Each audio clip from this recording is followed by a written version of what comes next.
Allora, ci siamo lasciati, segretario, con degli esempi che lei ci voleva fare per farci capire bene di che cosa stiamo parlando. Ci racconti? Sì, quindi ripeto, noi dobbiamo, come dire, da una parte togliere le rigidità della Fornero con quel meccanismo che dicevo prima, cioè dei 41 anni di contribuzione e 62 di età. Dobbiamo recuperare in termini di solidarietà con i giovani, tenendo conto appunto del contesto in cui stanno lavorando attualmente. Dobbiamo anche recuperare in termini di equità. Perché?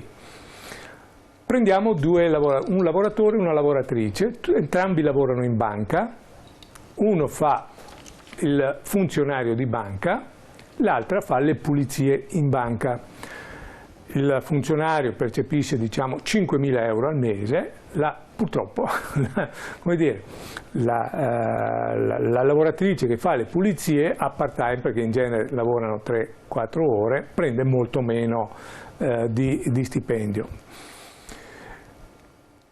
20 anni lavora il funzionario, 40 anni lavora l'operaia. Cosa succede? Succede questa cosa, entrambi vanno a chiedere la pensione.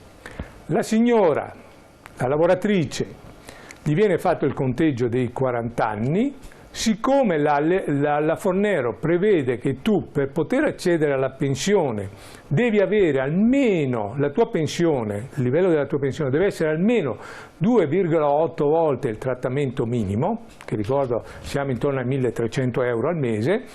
La signora questa pensione non la raggiunge, per cui gli dicono no, guarda, tu devi aspettare ancora fino ai 67 anni per poter andare in pensione. Anche se ne ha fatti? Anche se ne ha fatti 40. Stiamo parlando che una persona che ha lavorato 40 anni.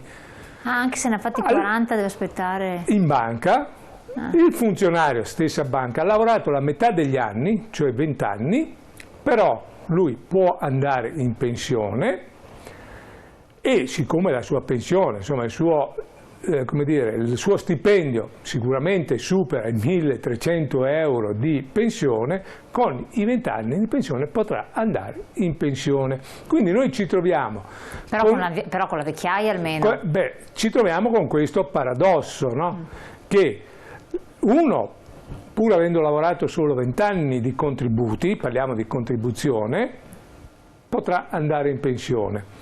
La signora, pur avendo versato 40 anni di contributi, deve ancora aspettare per andare in pensione. Ma io mi chiedo, ma deve aspettare i 71 anni. Ma sto dirigente bancario con 20 anni di contributi, quanta anzianità avrà? Una vecchiaia? Ci va con l'età.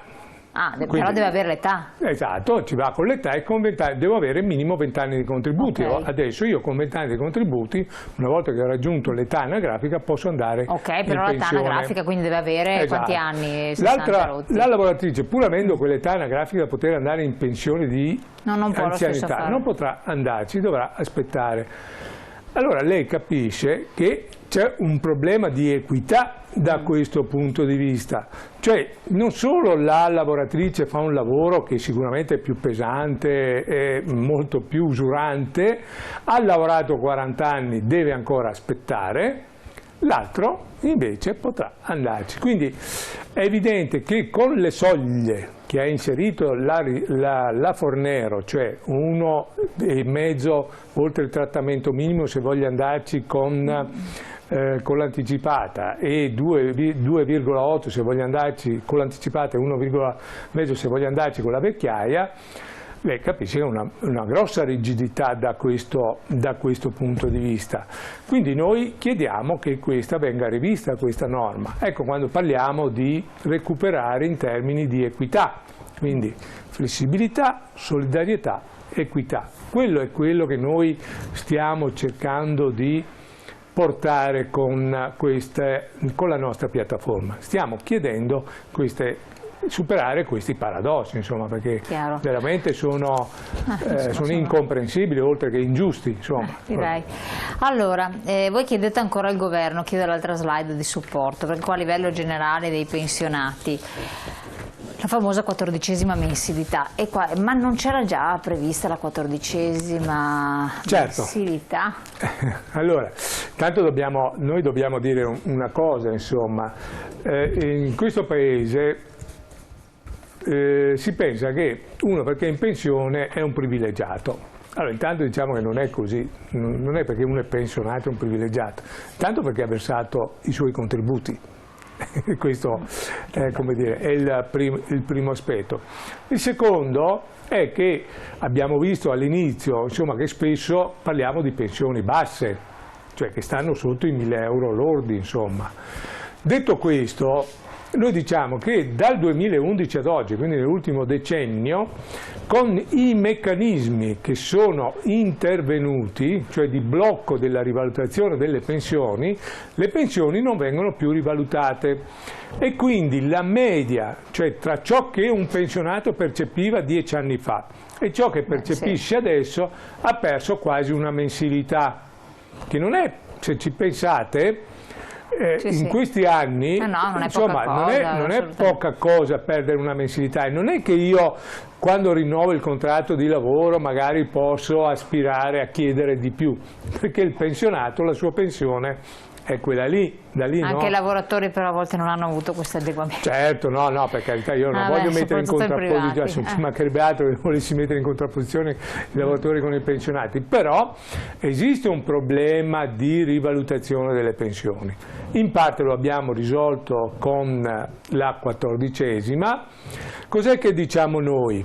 Diciamo che siccome il blocco della rivalutazione delle pensioni ha inciso in particolar modo sulle pensioni da lavoro, cioè quelle che hanno pagato i contributi, quindi parliamo delle pensioni che vanno oltre i 1.300 euro lordi, sempre ci tengo a segnarlo, a evidenziarlo, noi diciamo su quelle pensioni dobbiamo agire per rivalutarle, ed ecco che pensiamo ad un'estensione della 14ª, che oggi siamo arrivati a 2 volte il trattamento minimo, cioè che sta circa sui 1.000 euro, sulle pensioni da 1.000 euro al mese.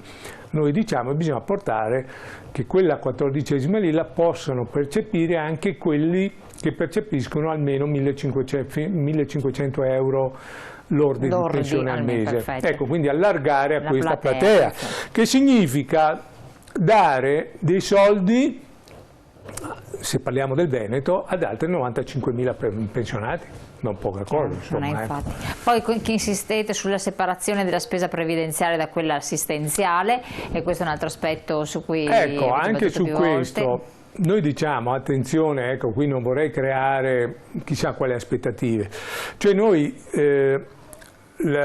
quasi il 40% della spesa pensionistica è fatta da pensioni assistenziali, quindi noi diciamo che sarebbe giusto separare la spesa cioè cose che è spesa assistenziale da ciò che è spesa previdenziale.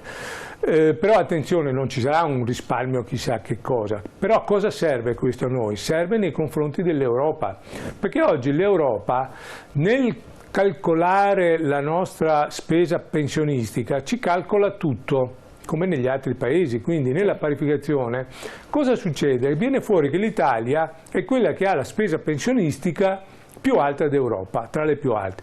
Ma non è così, perché? Perché l'Europa nel calcolare la spesa pensionistica calcola anche il trattamento di fine rapporto dei lavoratori dipendenti, cioè la liquidazione per l'Europa è spesa pensionistica, ma noi sappiamo che non è così, TFR, perché quindi. è salario differito, certo. Ma per l'Europa quello è spesa pensionistica impropriamente, perché appunto sta dentro la cosa dell'INPS. L'altra questione sono i 50 miliardi che ogni anno i pensionati danno di ritorno dalle pensioni al fisco.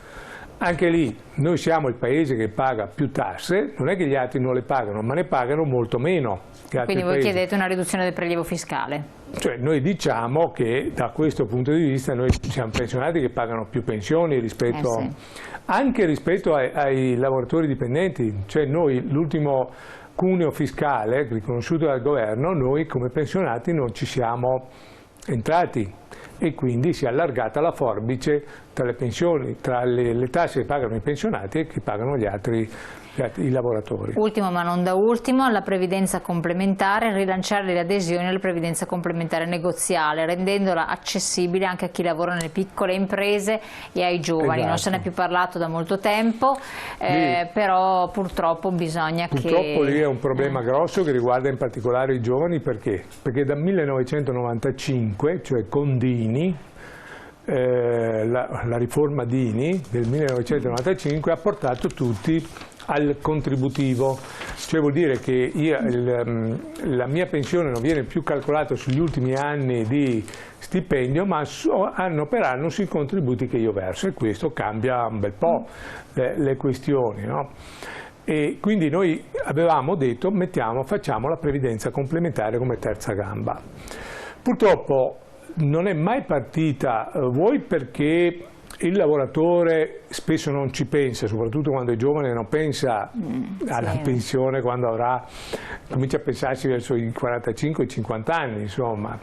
E poi perché le aziende, siccome versano una parte, le aziende non sindacalizzate, le piccole aziende tendono a osteggiare questa cosa, e quindi ci troviamo con questo problema. Noi diciamo che invece bisogna trovare il modo di risolvere, altrimenti i giovani un domani non si troveranno con niente in tasca, sostanzialmente, e quindi hai un problema sociale grossissimo. Esatto. Allora, grazie tantissimo, veramente. Grazie a tutti voi per la pazienza. No, ma sono cose importanti. La materia non è facile, è strategica, è importantissima, lo ricordiamo. Allora a questo punto fate le vostre valutazioni, le vostre considerazioni, ma è meglio sempre recarsi su previo appuntamento presso le sedi dello SPCGIL del Veneto, presenti in tutti i territori provinciali, comunali, andare a farsi dare una controllatina alla pensione e chiedere tutte le informazioni. Basta avere che cosa, il codice fiscale, vero? È semplicissimo, quindi non occorre neanche.